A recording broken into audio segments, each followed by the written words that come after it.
Hey everybody, welcome back to Electronic Cafe. Today's video is part number 10 on my monthly series here, where I'm focusing one day every day this month on a 1970s or 80s, sometimes even 60s, new age related or ambient related album from my childhood. Um, this day number 10 is focused on the Penguin Cafe. This is their first album, Music from the Penguin Cafe. This album was originally recorded in 1976 on Brian Eno's Obscure label. And then this is actually a reissue here in 1987. They re-released it on EG Editions. I like this artwork a little bit better, so I bought this one instead of the original. I first ran into this band in early 2000s, probably a little bit over 20 years ago, when I was digging a lot for space music and different music, and kind of was expanding my, at the time I was probably like 26, 27, and, I really wanted to expand my knowledge into more space music and prog rock and folk music and older, and really more specific, more the history of ambient music. By the mid 90s, ambient music was probably my favorite music, and I loved all the styles related that have ambient music, whether it be ambient techno or ambient house or futuristic electro that has some ambient melodies, or trance that has some melodies. So I was interested in finding out like the history of electronic music, especially in the 70s, and see what I missed and see what I would discover, so I'd better understand the history of electronic music and know where it came from and know how it evolved. And one band that always kind of stuck out, maybe it's because of the Penguins, but is the music of Penguin Cafe Orchestra. And unfortunately, Simon Jeffries passed away in the late 90s, I believe, before they could do more music. But I have pretty much all 4 or 5 albums they did on vinyl. I picked them up all roughly in probably the same week, because I ran into a store that had all of them. I actually have them right here, because I took them out so I could review them in the near future. But I thought I'd start out with their first one here. And this is Brian Eno produced this, so I think that's also what got me. Not only was it on, I saw it was on EG Editions, and then there's Penguins on the front, and then I saw it was Brian Eno related. I was like, oh, let me grab this. Like, Brian Eno's, I just reviewed Roger Eno's album yesterday, and so, well, it'll be yesterday on the video anyways. I'm recording these a couple days before. You can tell because I'm wearing the same shirt. But, anything that was EG Editions related or Brian Eno related in the 70s and 80s, I was buying, because he was kind of like one of my first links to older ambient music. I mean, he's the godfather of electronic music. I mean, of ambient music in many ways. So it only made sense to follow his lead. And that also coincidentally kind of went with my discovering Roxy Music in the late 80s and 90s as well, throughout the 90s, or 80s into the 90s. But it wasn't until probably I looked a little harder by the 90s, and noticed that was involved in Roxy Music and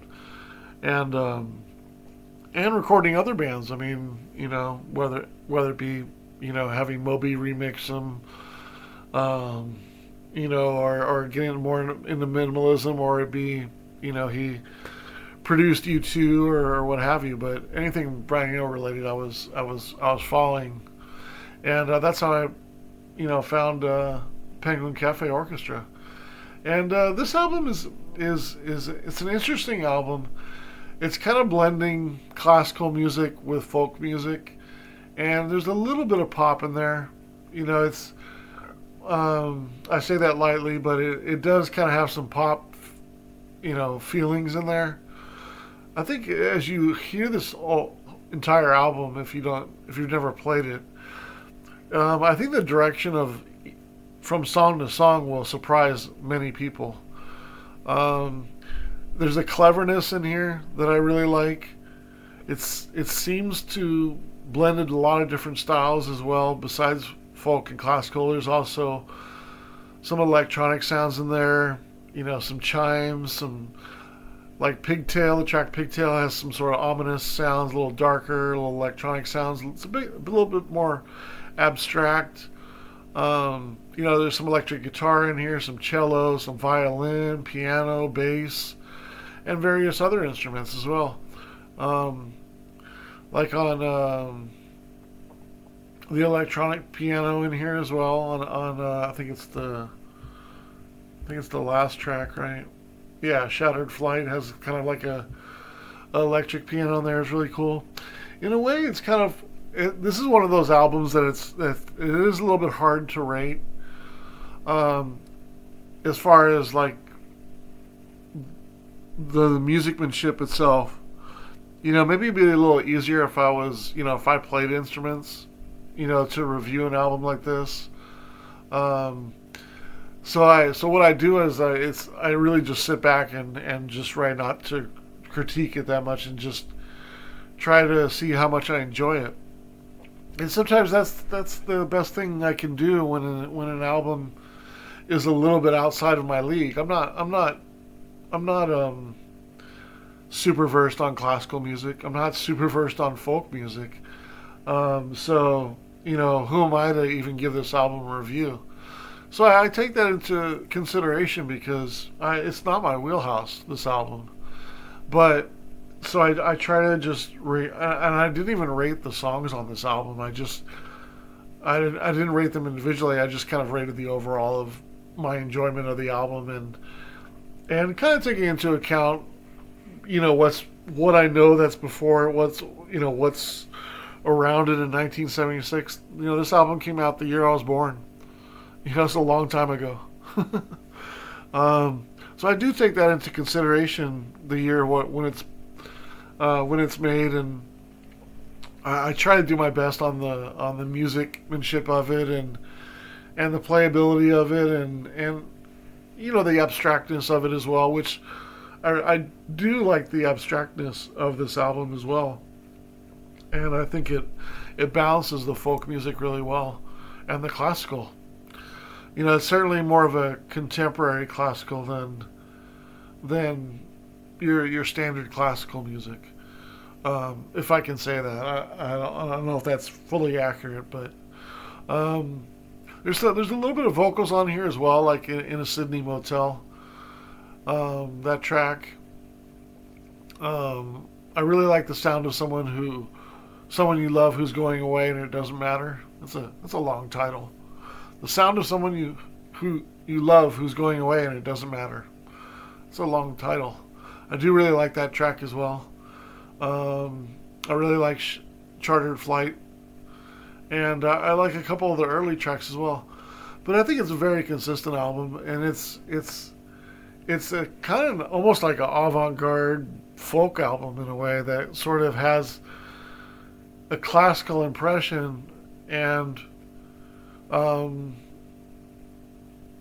it's just an interesting album, and it's I don't know if the artwork is great too. I love the artwork on that. Like, I don't know why that goes so perfectly with the album, but it does.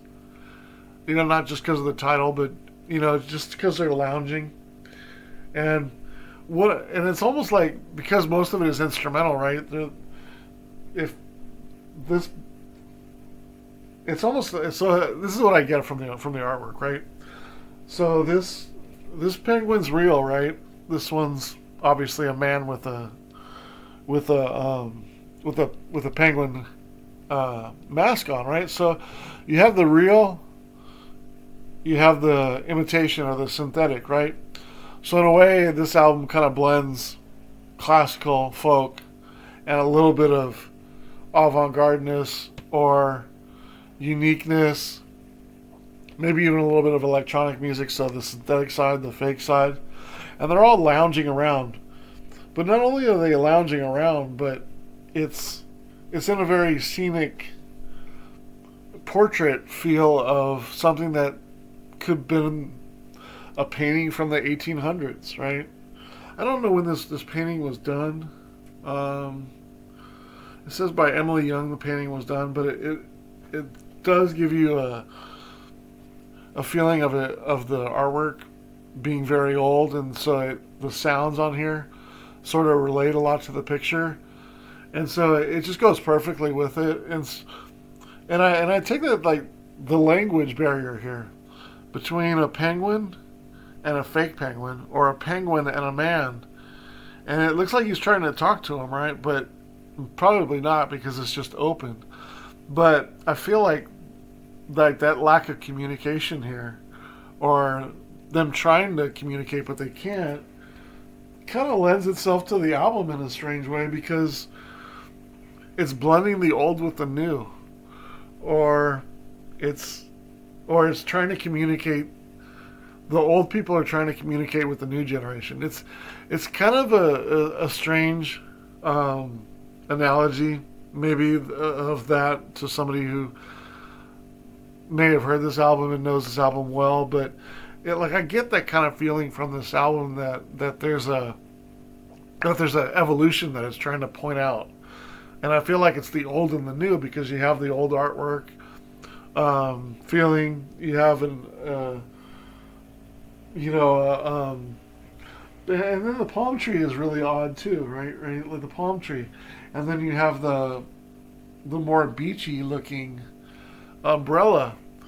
It almost blends the old with the new as well, because it's old, but they're enjoying on the beach, right? It's like a new way of them sort of lounging around, and maybe playing, almost enjoying this album in the background or something like that. It's kind of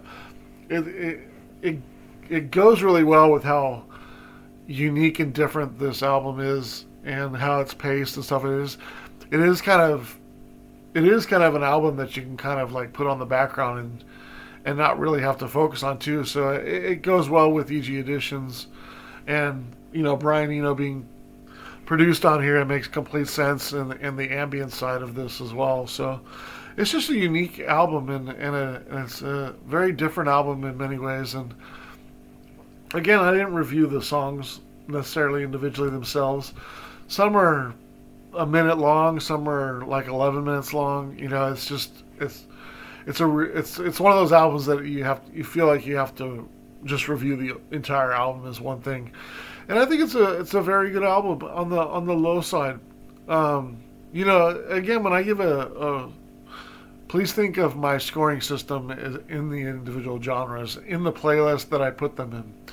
Like, don't compare this to a Depeche Mode, very good album. Don't compare this to a rock album, I give a 72. Don't compare this to a new wave album that I give a 70. This is a 72 out of 100. I score that system in my... It's the same rating system I have, but I compare them to other albums in that genre. And I feel like on a classical level, on a folk level, on an avant-garde level, I feel like this album is on the low side of a very good album. So I think it's a very good album as it is. But yeah, that's my first review. I'll definitely review the other Penguin Cafe Orchestra albums in the future, or should I say the Penguin Quartet, as they're originally known. But yeah, interesting album. Check it out if you don't know it. It's called The Music of the Penguin Cafe Orchestra. It's from 1976. Curious to know your opinion on it, if you've heard it, or if you have any opinion on it after you heard it. All right, thanks so much.